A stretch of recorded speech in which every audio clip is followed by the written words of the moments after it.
le 31 octobre 1517, il y a tout juste 504 ans, un demi-millénaire, Martin Luther affichait 95 thèses sur la porte de son église à Wittenberg, en Allemagne.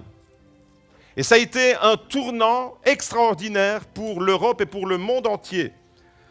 En faisant cela, en placardant ces 95 thèses sur la porte de son église, Luther, un des pères fondateurs de la Réforme, un des réformateurs avec Jean Calvin, avec Zwingli et bien d'autres au XVIe siècle, Luther était en train de remettre au centre des vérités essentielles de l'Évangile, de la parole de Dieu, tout en dénonçant les dérives doctrinales de l'Église de cette époque-là. Remettre au centre la parole de Dieu.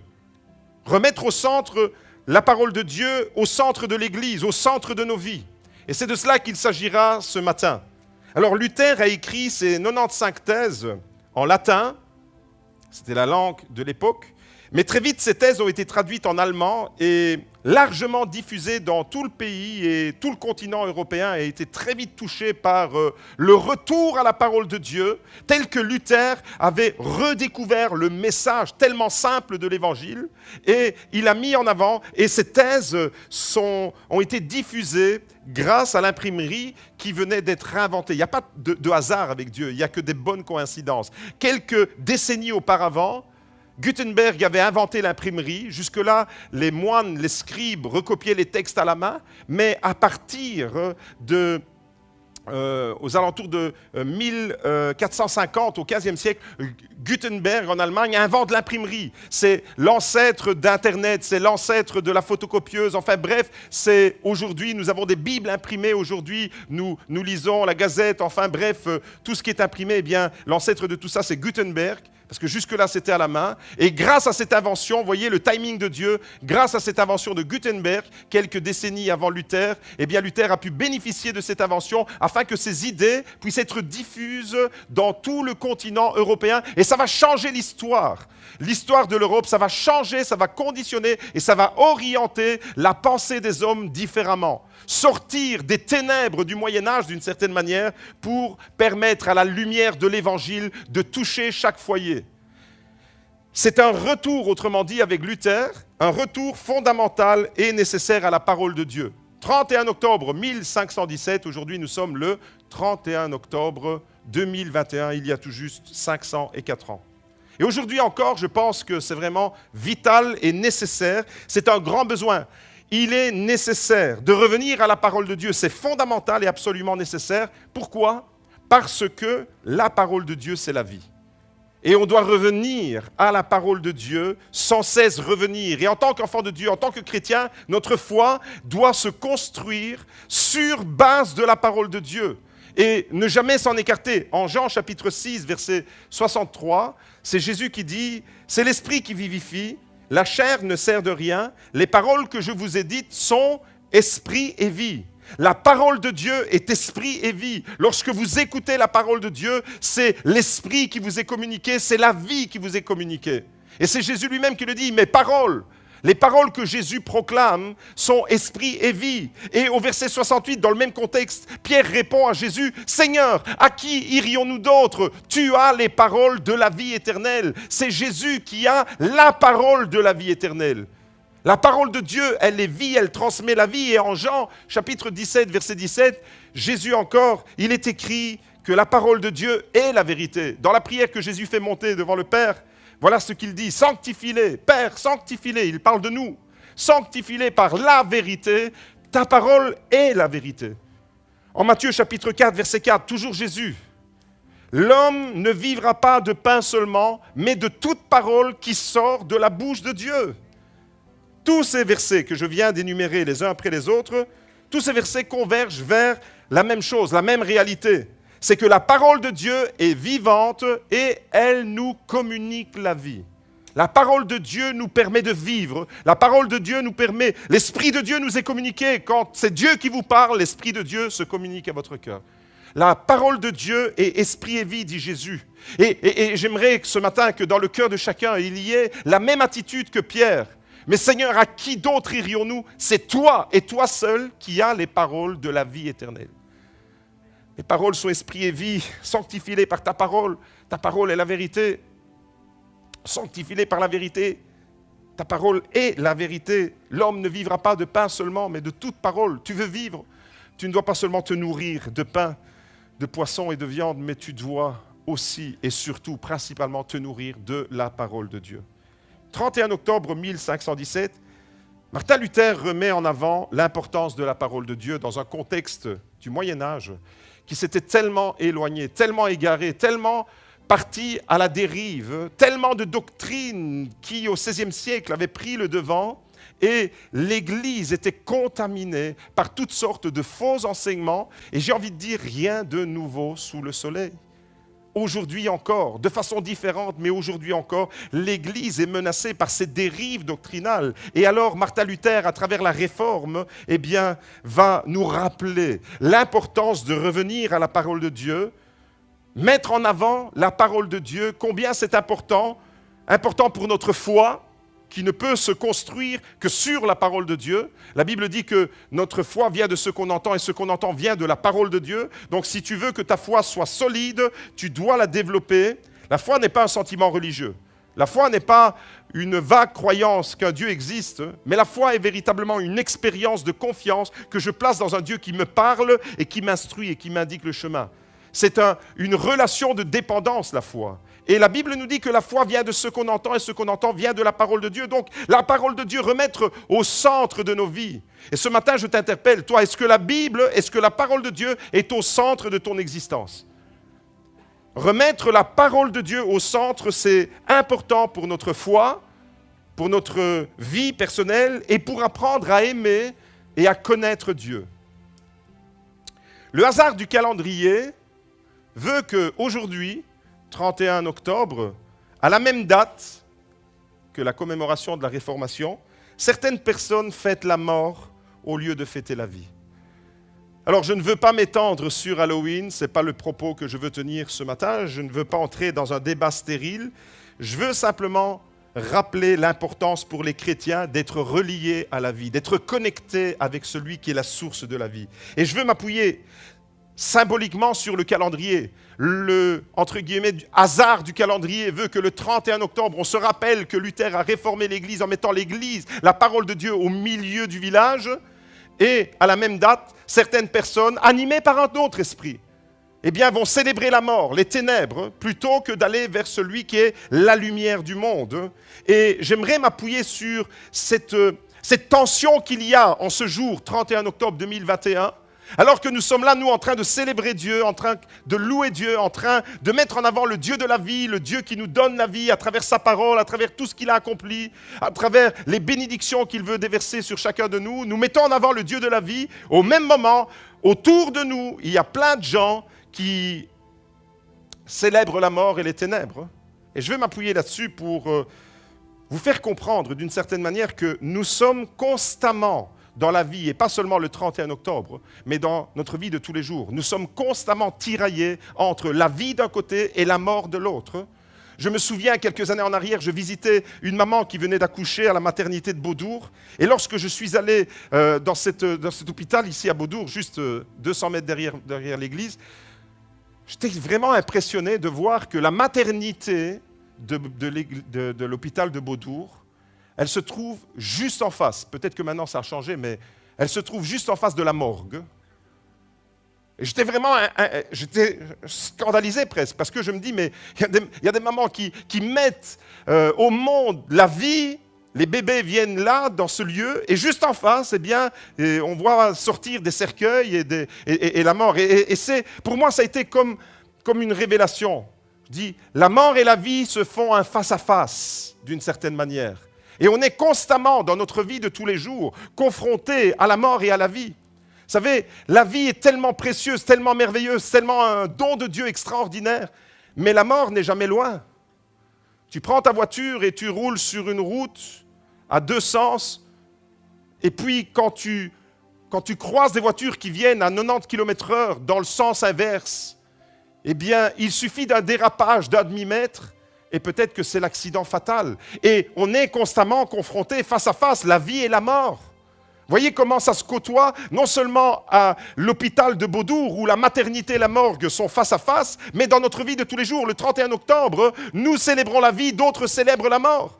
Et je voudrais vraiment m'appuyer sur cette date symbolique du 31 octobre pour nous faire prendre conscience, d'une certaine manière, de cette tension qu'il y a constamment entre la vie d'un côté et la mort de l'autre. Nous sommes pour la vie. Nous sommes pour la vie, je le répète jusqu'à ce que vous disiez Amen. Nous sommes pour la vie. Jésus est venu donner la vie en abondance. La vie éternelle, c'est à travers Jésus qu'on peut véritablement l'expérimenter et la parole de Dieu nous amène à cette vie. Alors, Deutéronome chapitre 30, verset 19 nous met face à face d'une certaine manière, avec la mort d'un côté et la vie de l'autre. Regardez, c'est Dieu lui-même. Dieu, comme un gentleman, ne nous impose rien, il nous laisse la possibilité de choisir. Ça, c'est merveilleux.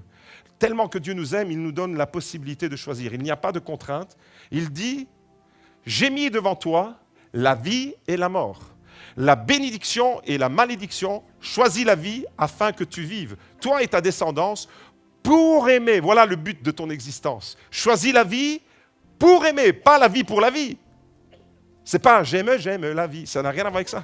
C'est choisis la vie pour aimer l'Éternel, ton Dieu, pour obéir à sa voix et pour t'attacher à lui. C'est lui qui est ta vie. Dieu est le Dieu de la vie. Et il te donne la vie pour que tu puisses l'aimer, pour que tu puisses obéir à sa voix et pour que tu puisses rester attaché à lui. C'est lui qui est ta vie et qui prolongera tes jours. Ça, c'est la parole de Dieu. Dieu nous met devant un choix. Dieu nous met devant la vie et la mort. Il nous dit, choisis la vie. Il nous donne le conseil ce matin de choisir la vie. Et choisir Jésus, c'est toujours choisir la vie. Alors, étant donné que Dieu est la source de notre vie, le but suprême de notre existence, c'est de le connaître lui. Étant donné que c'est Dieu qui est la source de notre vie, notre existence n'aurait pas de sens si on ne s'intéresse pas à connaître et à nous abreuver à cette source qui nous donne et qui nous communique la vie. Pour le connaître, pour connaître ce Dieu, pour connaître celui qui est la source de la vie, nous avons besoin de sa parole. Parce que c'est à travers elle, à travers la Bible, qu'il se révèle. Tu veux connaître le cœur de Dieu ? Tu veux connaître le cœur de Dieu ? Eh bien, tu as besoin de la Bible, tu as besoin de la parole de Dieu. Et la première fonction de la parole de Dieu, la toute première fonction, pourquoi nous avons la Bible entre les mains ? Pourquoi Luther a permis qu'elle soit diffusée au maximum sur tout le continent européen grâce à l'imprimerie? La Bible a commencé à imprimer, et elle a commencé à se répandre comme une traînée de poudre, tout le continent, la parole de Dieu. Aujourd'hui, on en est à l'ère du numérique, à l'ère d'Internet, où avec un clic, tu envoies un message et il traverse la terre entière. Mais à l'époque, c'était révolutionnaire ce que Luther a fait. Eh bien, la première fonction de la parole de Dieu, c'est de nous apprendre à connaître Dieu, à connaître le cœur de Dieu, à connaître sa volonté pour notre vie. Connaître le cœur de Dieu, ça doit être le but ultime de ton existence. Connaître Dieu, connaître le cœur de Dieu, ce qu'il y a à l'intérieur du cœur de Dieu, ça doit être le but ultime de l'existence humaine. Connaître sa volonté pour notre vie, connaître sa pensée, savoir ce que Dieu veut pour moi aujourd'hui. Comment est-ce que je peux découvrir ce que Dieu veut, ce que Dieu apprécie, ce que Dieu aime? Je dois aller nourrir ma pensée dans la parole de Dieu. Malheureusement, ou heureusement pour cette génération-là, il y a quelques décennies, on doit parler en décennies malheureusement, et plus en années. Les chrétiens comme nous qui allaient à l'église n'auraient jamais manqué de venir à l'église avec la Bible sous le bras. Aujourd'hui, elle n'est même plus ouverte dans les maisons. Vous voyez la différence? Et je crois que l'église aujourd'hui, l'église de la fin des temps, l'église finitive, comme je l'ai appelée, eh bien, elle est exposée à un danger essentiel. C'est de construire sa spiritualité en dehors de la parole de Dieu. Et c'est de nourrir sa pensée. Les chrétiens se nourrissent de toutes sortes de choses, des messages à gauche et à droite, mais ne vont plus puiser dans les richesses de la parole de Dieu. Et ce jour, 31 octobre, eh bien, est là pour nous rappeler que la parole de Dieu doit rester au centre de notre vie. Et à travers elle, je peux connaître Dieu, je peux connaître le cœur de Dieu, je peux connaître sa pensée et sa volonté. Le diable sait, lui aussi, ce que la parole de Dieu produit dans le cœur du croyant quand elle est prise au sérieux. Il connaît la Bible. D'ailleurs, quand il a tenté Jésus, c'est avec la Bible qu'il a tenté Jésus. Le diable sait utiliser la Bible pour arriver à ses fins. Mais il est tombé sur un os dur, celui de Jésus. Et Jésus a contredit les arguments du diable avec la Bible. Voyez combien la parole de Dieu est une arme. Le diable a tenté Jésus et il a utilisé la Bible, mais Jésus a utilisé convenablement la Bible contre le diable. Qu'est-ce que ça veut dire? Ça veut dire qu'on peut utiliser la Bible de travers et on peut faire dire à la parole de Dieu ce qu'elle ne dit pas.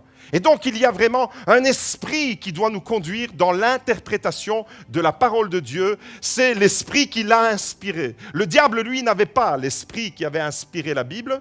Et donc il a utilisé des versets hors contexte et il les a flanqués à la figure de Jésus dans le désert. Tandis que Jésus, lui, il a utilisé la Bible, la parole de Dieu, avec l'esprit qu'il a révélé, et là, elle devient efficace entre tes mains. Alors j'aimerais te dire ce matin, le diable sait ce que la parole de Dieu produit dans le cœur du croyant quand elle est prise au sérieux.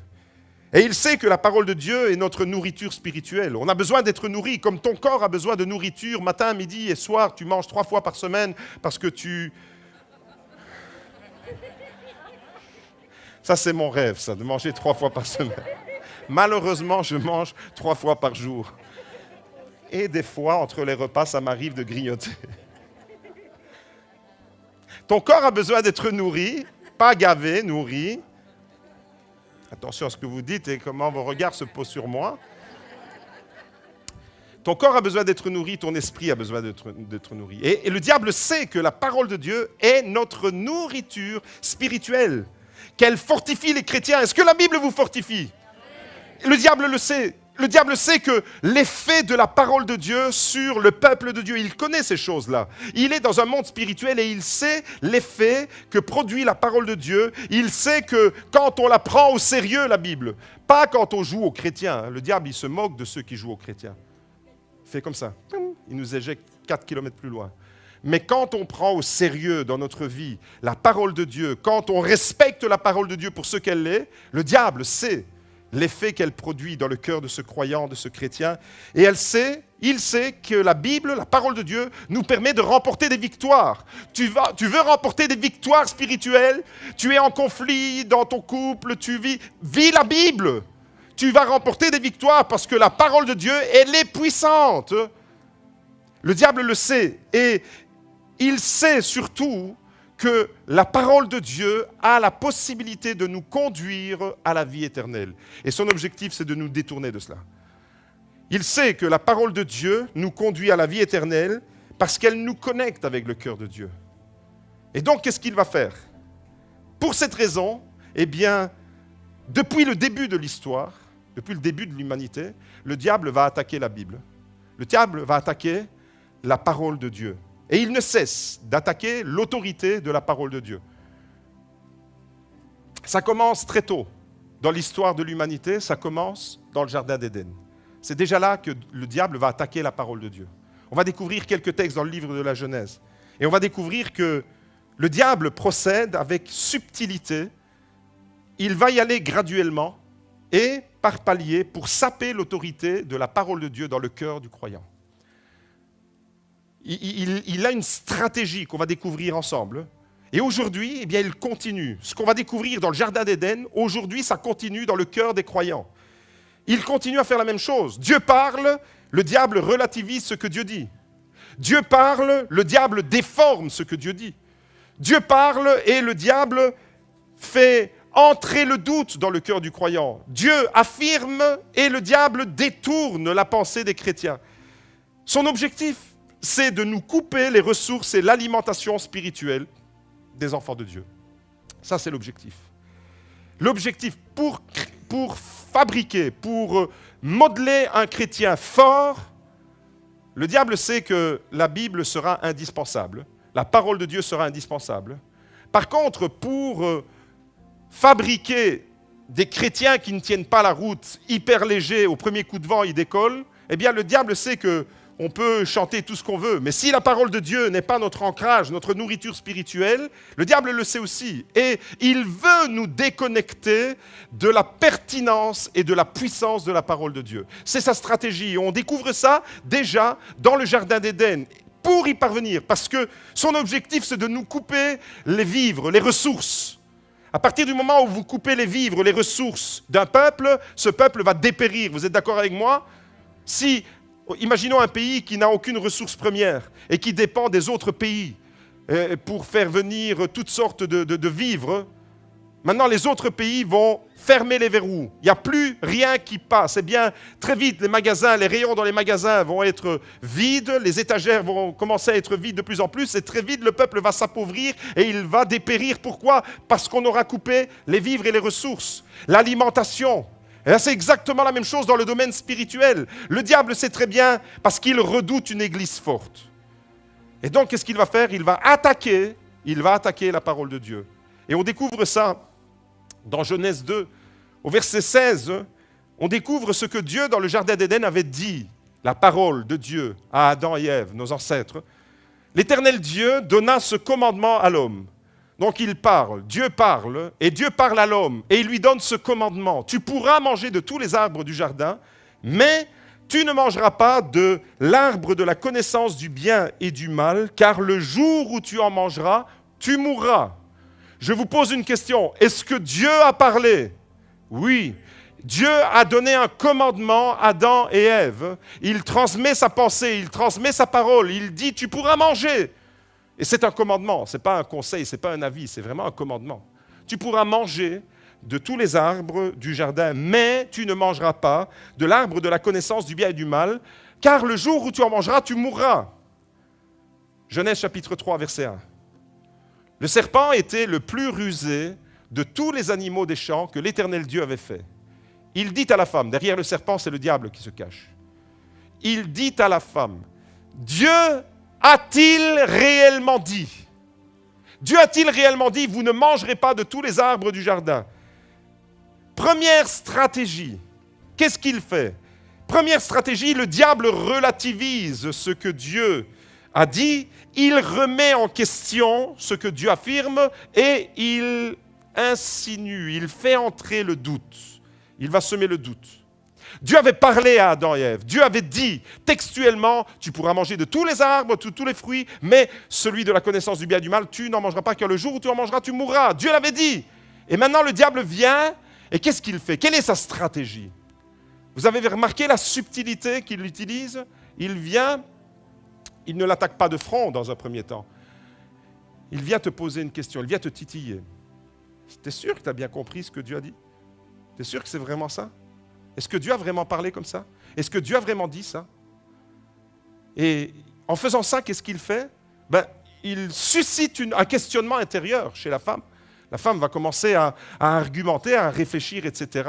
Et c'est d'une certaine manière l'hameçon, cette réflexion-là qu'il a amorcé, le doute qu'il a fait entrer dans le cœur de la femme à travers la parole. Il veut semer le doute. Est-ce que vraiment Dieu a dit ça? Et en plus, il déforme les propos de Dieu. Il dit, est-ce que Dieu a vraiment dit, vous ne mangerez pas de tous les fruits de l'arbre du jardin qui sont là autour de vous? Première étape, il veut faire entrer le doute dans le cœur des croyants. Qu'est-ce qu'il fait pour y arriver? Il va colorer la parole de Dieu. Il va la diluer d'une certaine manière. Dieu parle et le diable remet en question ce que Dieu dit. Aujourd'hui, la stratégie du diable n'a pas changé. Aujourd'hui, il y a des théologiens dans les facultés de théologie qui enseignent aux étudiants que la Bible n'est pas la parole de Dieu. Vous savez ça? Je mets en garde les étudiants en théologie. La Bible n'est pas la parole de Dieu. Ce sont des théologiens qui ont des doctorats en théologie, qui remettent en question la parole de Dieu. Deuxième étape, toujours dans la stratégie, toujours dans les manigances du diable par rapport à la parole de Dieu, il va aller un peu plus loin. Genèse chapitre 3, versets 4 et 5. Alors le serpent dit à la femme, vous ne mourrez pas du tout, parce que la femme vient de lui dire, mais oui, Dieu nous a dit que si on en mange, on va mourir. Et là, regardez ce que le diable ose faire. Maintenant, il va plus loin. Alors le serpent dit à la femme, vous ne mourrez pas du tout, mais Dieu sait que le jour où vous mangerez, vos yeux s'ouvriront et que vous serez comme des dieux qui connaissent le bien et le mal. Il fait miroiter le rêve, l'utopie de l'humanité, l'orgueil de l'homme d'être comme un dieu. Voilà, le diable lui offre ça. Mais qu'est-ce qu'il fait avant de lui offrir ça, avant de flatter ton cœur? Le diable contredit ouvertement la parole de Dieu. Deuxième étape, il va plus loin. Le diable contredit. Deuxième stratégie, il contredit ouvertement. Dieu avait dit, vous mourrez. Le diable dit, laisse tomber avec toutes ces bondieuseries. Mais non, vous ne mourrez pas. Vos yeux vont s'ouvrir. Vos yeux vont s'ouvrir et vous allez connaître vous-même. Qu'est-ce que ça veut dire connaître le bien et le mal? Ça veut dire être autonome, ne plus dépendre de Dieu et d'être soi-même une loi pour soi-même. C'est ça que ça veut dire autonome. Autonomos, c'est une loi pour soi-même. De ne pas dépendre de la loi de Dieu, mais de définir nous-mêmes ce qui est bien et ce qui est mal. Et c'est le rêve de toute l'humanité, c'est de se débarrasser de quelqu'un d'autre qui vient nous dire ce qui est bien et ce qui est mal, et que chacun le définit pour lui-même. Chacun sa propre loi. Vous serez comme des dieux, vous serez capable de définir ce qui est bien et ce qui est mal par vous-même, sans vous référer à votre Créateur. Voilà la tromperie de Satan. Mais comment est-ce qu'il amène la séduction en contredisant la parole de Dieu? Ça commence toujours avec ça. D'abord, vous avez remarqué, c'est graduel. Il sème le doute. Est-ce que Dieu a vraiment dit? Est-ce que Dieu a vraiment parlé comme ça? Est-ce que c'était sûr que c'est la parole de Dieu? Et ensuite, il contredit. Mais non, vous ne mourrez pas. Pourtant, Dieu avait dit, vous mourrez. Ça, c'est la deuxième stratégie du diable. Il vend du rêve. Il est menteur. Et il attaque la vérité de la parole de Dieu. Troisième étape, il te fait tomber. Genèse chapitre 3, verset 6. La femme vit que l'arbre était bon à manger, agréable à la vue et propre à donner du discernement, de l'intelligence. Elle prit de son fruit et en mangea. Elle en donna aussi à son mari qui est avec elle, et il en mangea.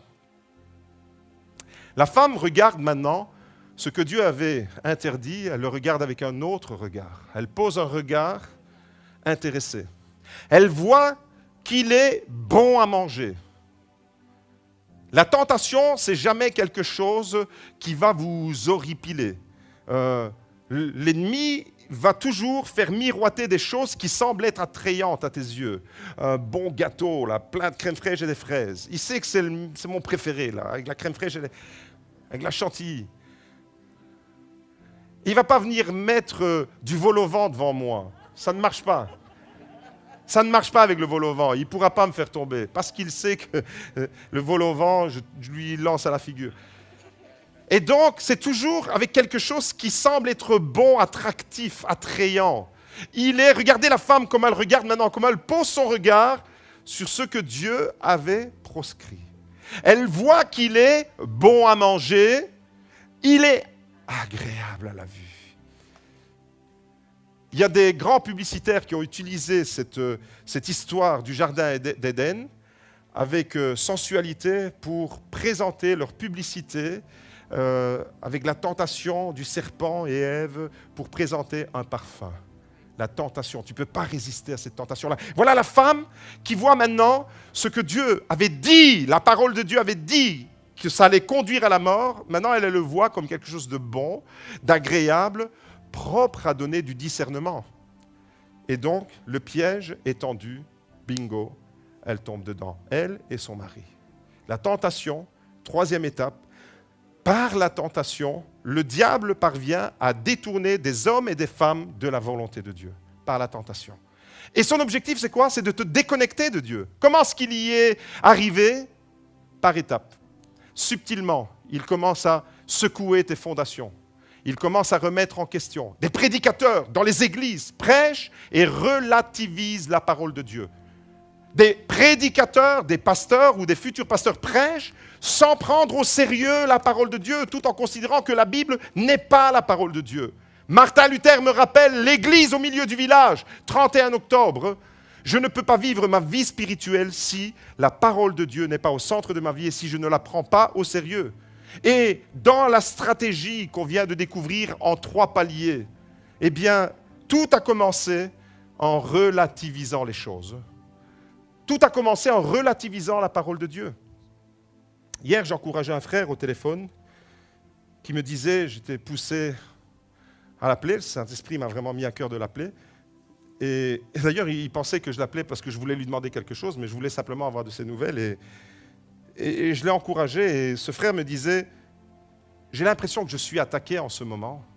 Dans mes pensées, je suis vraiment attaqué parce que quand je me lève le matin, je me dis, ça va être une journée pourrie. Donc ce frère, d'une certaine manière, on est tous un peu comme ce frère, on se conditionne dès le départ avec des pensées que l'ennemi vient nous souffler à l'oreille. Ce frère se conditionne dans ses pensées à partir d'un mensonge que l'ennemi vient souffler à ses oreilles et ça va conditionner sa journée. Il part déjà du principe en se levant que la journée sera pourrie. Je vous déconseille fortement d'écouter l'horoscope. Moi, quand je suis dans la voiture et que Bel RTL ou n'importe quoi, c'est le moment de l'horoscope, ils présentent ça, ding, ding, ding, avec les clochettes et tout, avec des petites étoiles pour attirer. Et au fait, l'horoscope, qu'est-ce qu'il a comme effet ?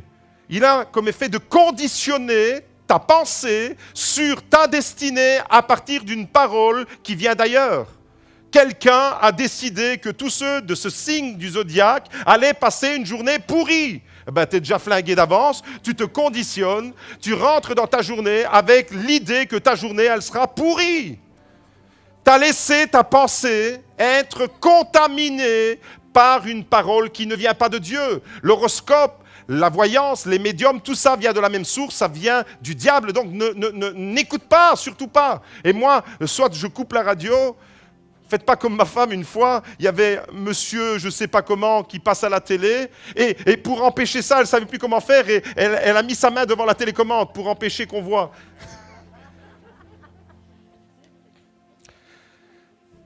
Je zappe. Alors je reviens à ce frère. Ce frère conditionnait ses journées à partir d'un mensonge, d'une pensée, d'une parole, qu'il a peut-être entendu, ou des pensées qui ont mûri en lui et qui le conditionnent. Je me réveille et je dis, ma journée sera pourrie. Eh bien, il n'en faut pas plus pour que le diable dise, ok, c'est toi qui l'as dit, je vais tout faire pour pourrir ta journée. Et pas seulement ta journée, ta semaine. Et pas seulement ta semaine, le mois entier. Et pas seulement le mois entier, ta vie, je vais la pourrir parce que tu t'es lié par tes paroles. Tu as dit, ma journée sera pourrie, je prends les paroles qui sont sorties de ta bouche et je les retourne contre toi. Voilà la stratégie du diable aussi. Fais attention à ce que tu fais sortir de ta bouche. Fais attention à ce que tu proclames de ta bouche, parce que ça peut se retourner contre toi. Alors, la vérité par rapport à ce frère qui se conditionnait de cette manière, mais ce frère, c'est chacun d'entre nous d'une certaine manière, parce qu'on se conditionne tous avec des pensées, avec des paroles qui nous viennent d'une mauvaise source. Eh bien, la vérité est tout à fait le contraire. Chaque jour est une bénédiction que Dieu nous offre. Chaque jour est une bénédiction que Dieu offre à ses enfants. Chaque jour, Dieu t'offre une nouvelle journée de victoire et de bénédiction. Psaume 118, verset 24, ça c'est la vérité. Ne permet à rien, ne permet à personne, ne permet à l'ennemi, ne lui permet jamais de venir souffler une parole qui va dégrader ta vie. Vous savez chaque jour ce que vous devez répéter? Psaume 118, verset 24, yes! C'est ici la journée que l'Éternel a faite, qu'elle soit pour nous un sujet de joie, d'allégresse, de victoire. Alléluia! Mes amis, chaque jour, c'est Dieu qui le crée. Wouh! Chaque jour, et Jérémie dans les Lamentations, il dit que ses bontés se renouvellent chaque matin. Ne mets pas une parole négative en avant le matin, mets la parole de Dieu en avant. Chaque jour, c'est une journée que Dieu fait. Voilà la vérité. Ça, c'est la vérité. Alors, mes amis, j'aimerais vous dire, ne laissez rien à l'ennemi, même pas les miettes. Rien, privez-le de tout. Privez-le. Lui veut vous priver de la ressource de la parole de Dieu. Privez-le de tout. Ne lui laissez aucun accès. Commencez vos journées en proclamant la puissance de la parole de Dieu. Psaume 118, verset 24, c'est facile à retenir. C'est ici la journée que l'Éternel a faite, qu'elle soit pour nous un sujet de joie et d'allégresse. Alléluia. C'est merveilleux, non? Tu commences ta journée. Même si tu sais que tu as des rendez-vous un peu compliqués, c'est Dieu qui a créé cette journée. Ce n'est pas le diable, hein? C'est Dieu qui renouvelle ses bontés pour toi. Waouh!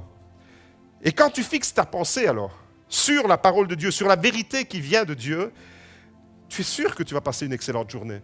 Parce que tu t'attends à lui. Je ne m'attends pas à ce que le diable dit de moi. Je m'attends à ce que Dieu a décrété sur ma vie. Et quand tu fixes tes pensées, eh bien, tu sais que tu vas avoir une bonne journée. Quoi qu'il advienne, quoi qu'il arrive, difficulté inclus, tout compris, tu traverses la difficulté, C'est Dieu qui a créé cette journée.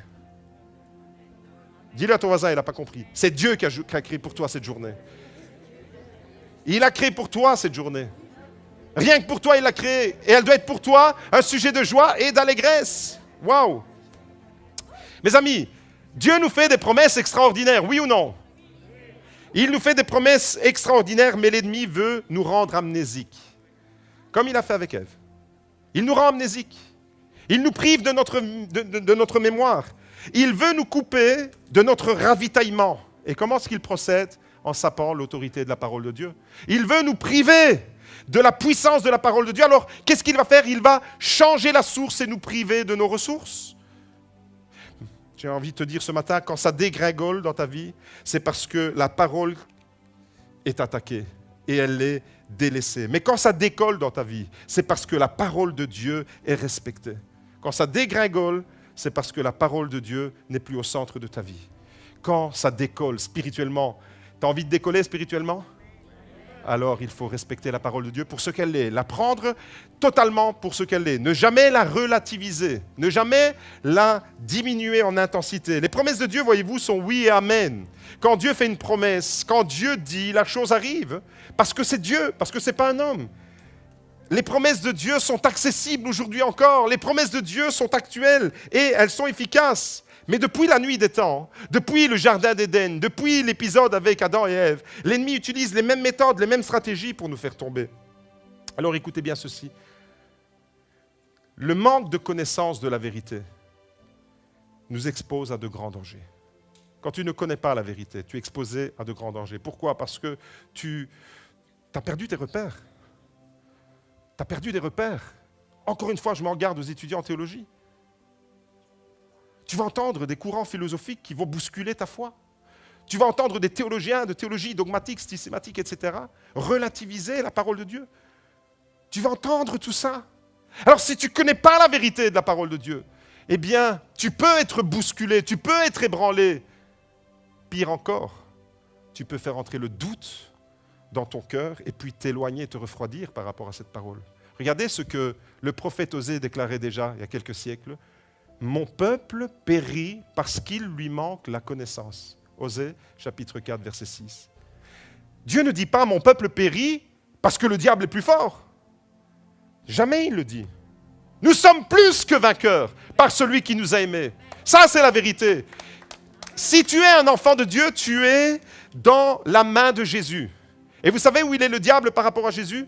En dessous des pieds de Jésus. Donc toi, tu es dans la main de Jésus, tu es au-dessus du diable. La Bible ne dit pas « mon peuple périt parce que le diable est plus fort ». La Bible dit « mon peuple périt parce qu'il lui manque la connaissance ».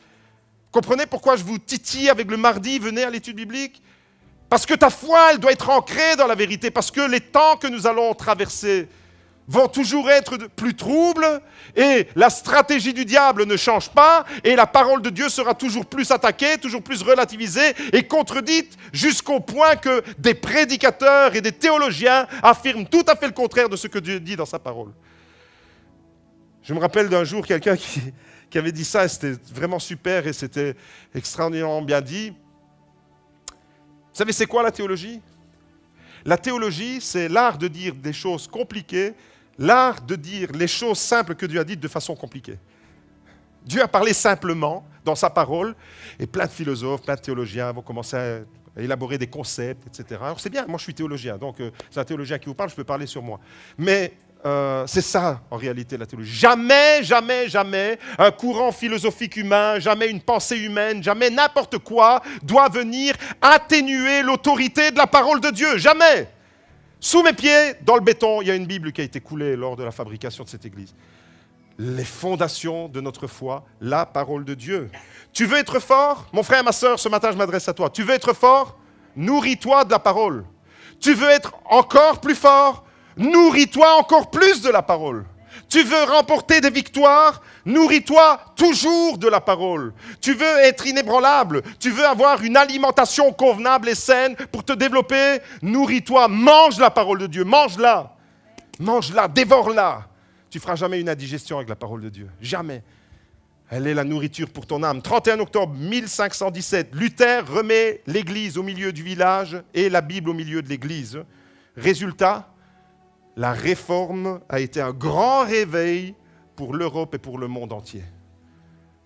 Quand la parole de Dieu elle est remise au centre, dans l'axe, l'autorité de la parole de Dieu, l'inspiration de la parole de Dieu, toute l'écriture est inspirée de Dieu. Quand tu remets cette parole au centre de ta vie, prépare-toi pour un grand réveil dans ta vie. C'est vrai pour un individu, c'est vrai pour un couple, c'est vrai pour une famille, c'est vrai pour une église, c'est vrai pour une nation. C'est ce qui est arrivé au XVIe siècle. Chaque fois qu'il y a eu un réveil spirituel puissant dans l'histoire, que ce soit dans la Bible ou dans l'histoire de l'Église, chaque fois il y a un dénominateur commun. Retour à la parole de Dieu. Retour à la parole de Dieu. Israël s'est éloigné plein de fois. Ils se sont tournés vers toutes sortes d'idoles, les Baals, les Astartés. Et Israël a connu plein de fois dans l'histoire, lisez l'Ancien Testament, c'est très riche d'enseignements. Plein de fois, Israël est parti à la dérive, on commence à suivre des idoles, etc. Et chaque fois, quand ils ont vécu un réveil puissant pour la nation, à travers l'envoi de prophètes, des rois, qui ont pris à cœur, au sérieux, la parole de Dieu, le retour à la parole de Dieu a provoqué le réveil. Chaque fois, c'est comme ça. À l'époque de Néhémie et d'Esdras, par exemple, je vais prendre juste cet exemple-là dans la Bible.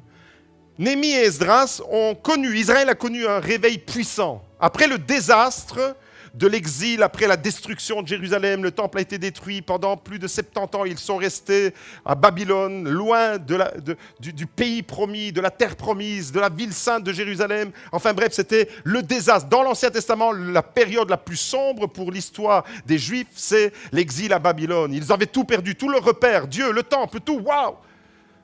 Mais là, il y a une promesse qui leur est faite. À Babylone, Dieu avait parlé par des prophètes. La parole de Dieu a été efficace dans l'exil. À travers Jérémie, à travers Ézéchiel, à travers Daniel, à travers tous ces prophètes, la parole de Dieu est allée rejoindre Israël dans l'exil. Et Jérémie avait annoncé, l'exil va durer 70 ans.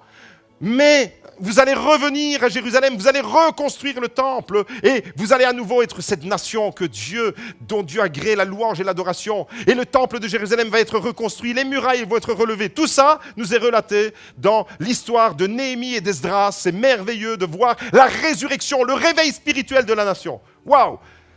Néhémie et Esdras, un réveil puissant en Israël. On découvre comment il est revenu. Vous savez comment le réveil est revenu ? Le réveil est revenu parce que tout le peuple a pris au sérieux la parole de Dieu. Tout le peuple, les leaders en tête, et le peuple a suivi. Néhémie chapitre 8, verset 8. Il lisait distinctement dans le livre de la Torah de Dieu, le livre de la loi, la Bible, la parole de Dieu. Comment est-ce qu'il lisait ? Distinctement, et ils en donnaient le sens pour faire comprendre ce qu'ils avaient lu. Il faut que quelqu'un t'explique aussi. Et là, il y a des hommes que Dieu avait qualifiés, des Lévites, et Esdras, scribes. Ils lisaient la Torah et puis l'Esprit de Dieu poussait ces hommes à enseigner au peuple. Et regardez, les termes sont vraiment très importants. Attardez-vous, ne vous déconcentrez pas sur l'exactitude des mots. D'abord, il est écrit qu'ils lisaient distinctement, clairement, autrement dit, dans le livre de la loi de Dieu. Et ils en donnaient le sens. Il y a un sens à donner. Vous vous rappelez, tout à l'heure, j'ai dit que le diable utilise aussi la Bible, mais il lui donne un autre sens. Dans le désert de la tentation, il a attaqué Jésus avec la parole de Dieu. Mais ce n'est pas l'esprit qui a inspiré la Bible qui était avec le diable, et n'importe qui peut utiliser la Bible et lui faire dire le contraire de ce qu'elle dit. Le diable l'a fait avec Jésus, ça n'a pas marché parce que Jésus il savait ce qu'il faisait.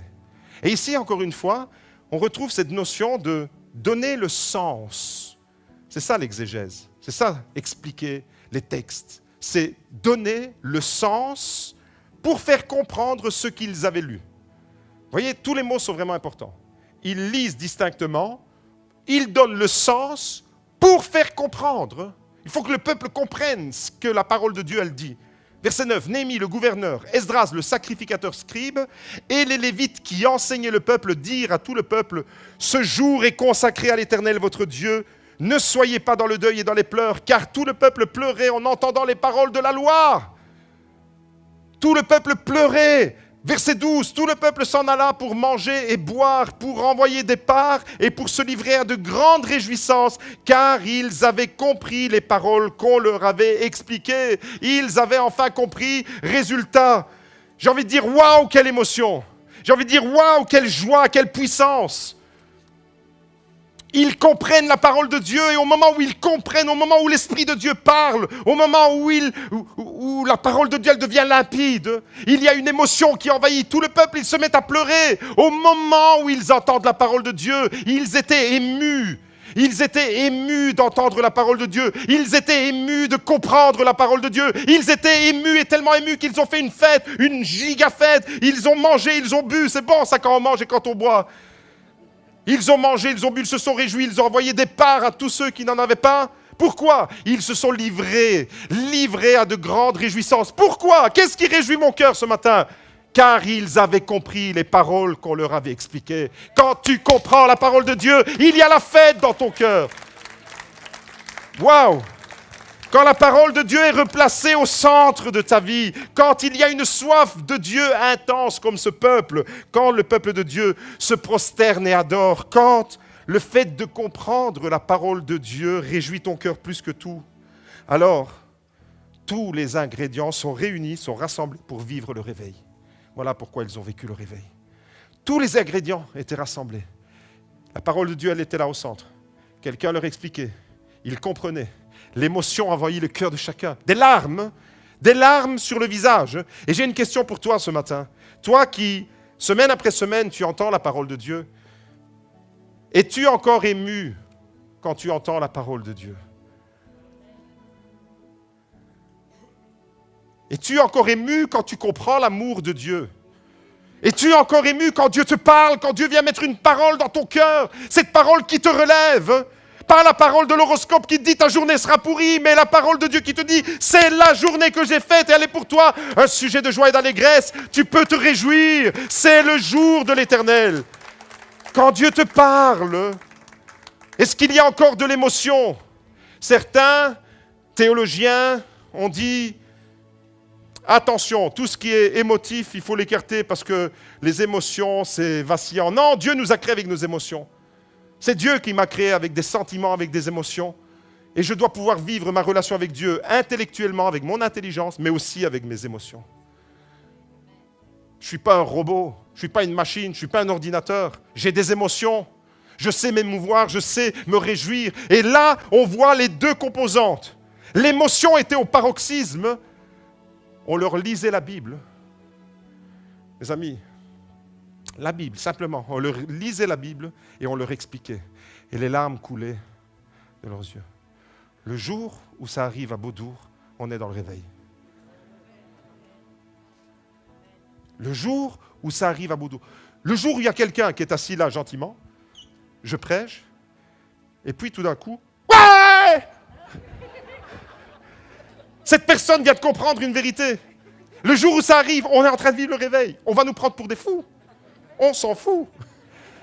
Pourquoi? Parce que la joie dans ton cœur va se traduire dans une explosion de vie et de joie, de réjouissance.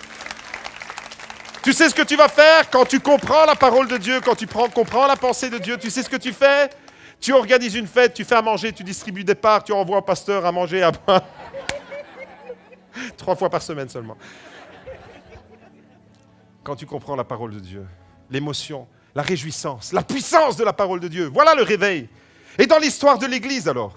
Dans l'histoire de l'Église, ça a toujours été la même chose. Je ne vais pas passer en revue tous les réveils de l'histoire. Ce serait trop long, on en aurait pour une semaine.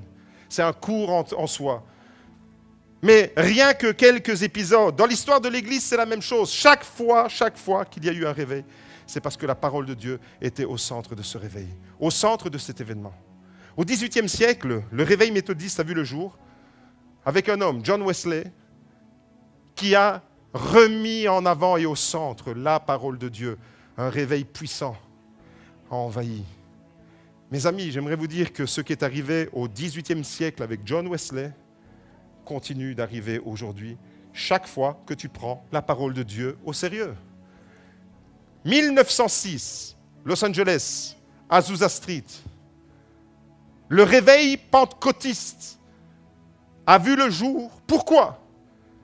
Le mouvement de Pentecôte, on est au XXe siècle maintenant. Vous voyez, j'ai passé des siècles et j'ai juste choisi Wesley et puis 1906, Azusa Street, Los Angeles. Le réveil de Pentecôte. Pourquoi?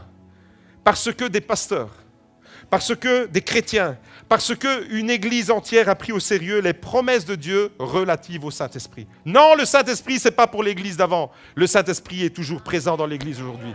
Non, le Saint-Esprit ne s'est pas retiré de l'église. Oui, le baptême du Saint-Esprit est une expérience que tu peux vivre aujourd'hui. Et ces gens-là, qu'est-ce qu'ils ont fait? Ils ont découvert, redécouvert les textes de la parole. Ils les ont compris. Et comment ça s'est traduit? En un puissant réveil. Pendant plusieurs années, dans cette église-là, on ne pouvait même pas s'approcher, c'était le feu. C'était comme dans les Actes des Apôtres, chapitre 2. De 1906 à 1915, il y a eu un réveil puissant, des guérisons, la puissance de Dieu s'est manifestée. La puissance de Dieu se manifeste là où l'église prend au sérieux toutes les paroles de Dieu sans en écarter une. Toutes. Et aujourd'hui, le mouvement de Pentecôte a envahi le monde. Le feu d'Azusa Street s'est propagé partout dans le monde. Et le mouvement chrétien, le mouvement religieux même, le plus fervent, celui qui gagne du terrain, l'Église qui est en croissance, le groupement religieux, je dirais même, au-delà du christianisme, le plus en expansion aujourd'hui, vous savez c'est quoi? C'est le mouvement de Pentecôte. Partout, dans tous les continents, en Amérique du Sud, en Afrique, en Asie, en Europe, partout. L'Esprit de Dieu continue d'agir. Quand on prend au sérieux la parole de Dieu. Pas quand on est comme au restaurant, on prend la carte, le menu et on choisit ce qu'on veut de la parole de Dieu. Tu prends tout, le package. Saint-Esprit, si tu prends Jésus, tu prends le Saint-Esprit avec. Parce que tu ne peux pas dissocier Jésus, son œuvre à la croix et la promesse qu'il a faite. Dans peu de jours, vous recevrez une puissance, le Saint-Esprit viendra sur vous et vous serez mes témoins partout dans le monde entier, Jérusalem, Judée, Samarie, jusqu'aux extrémités de la terre. Le Saint-Esprit est Dieu, je ne peux pas l'écarter. Et ces chrétiens-là, à Azusa Street, eh bien, ils ont pris au sérieux la parole de Dieu, ils ont vécu un réveil. J'ai envie de te dire, mon frère, ma sœur, lorsque la parole de Dieu, elle est prise au sérieux aujourd'hui, l'équipe peut venir me rejoindre, il se passe toujours de grandes choses. Toujours. Ça n'existe pas un peuple qui prend au sérieux, une église qui prend au sérieux, des chrétiens qui prennent au sérieux la parole de Dieu, pour qui il n'y a rien qui se passe. Ça n'existe pas. La parole de Dieu te permet de croire en Dieu, oui. La parole de Dieu te permet de connaître Dieu.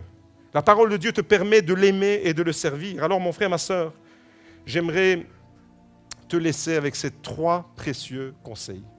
3 précieux conseils ce matin. Je vous invite déjà à vous préparer à répondre avec un engagement. Parce que c'est ça la réponse.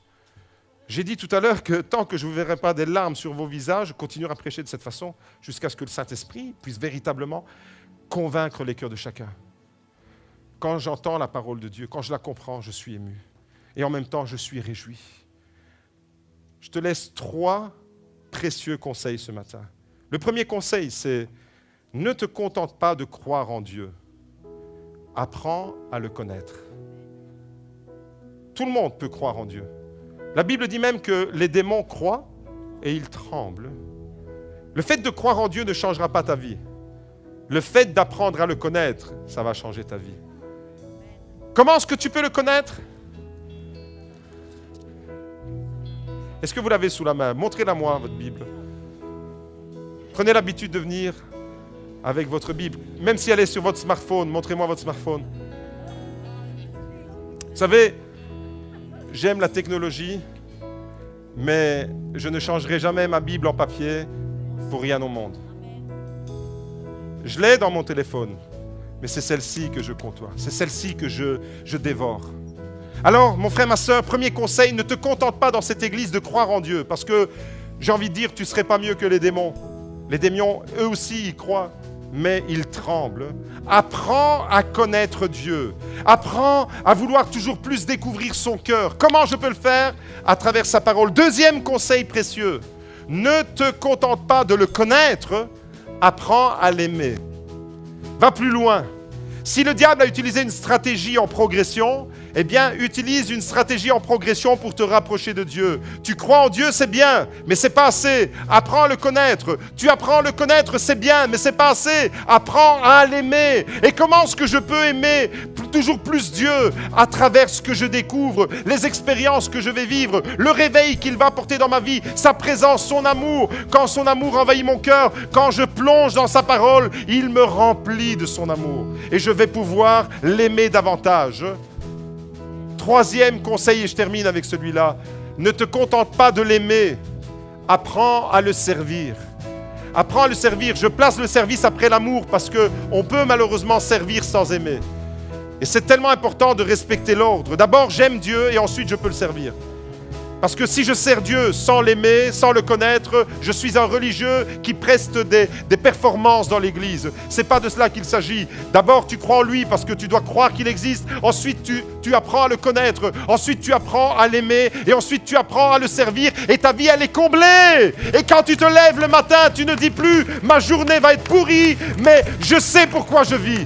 Je sais qu'en lui j'ai la victoire. Je sais qu'il est mon sauveur. Je sais qu'il est avec moi. C'est aujourd'hui la journée que l'Éternel a faite. Alors, si vous voulez, avec Néhémie, avec Esdras, vous réjouir avec tout le peuple, on va se réjouir ensemble ce matin et on va lui dire: me voici, bras grands ouverts. Je viens à toi, Seigneur.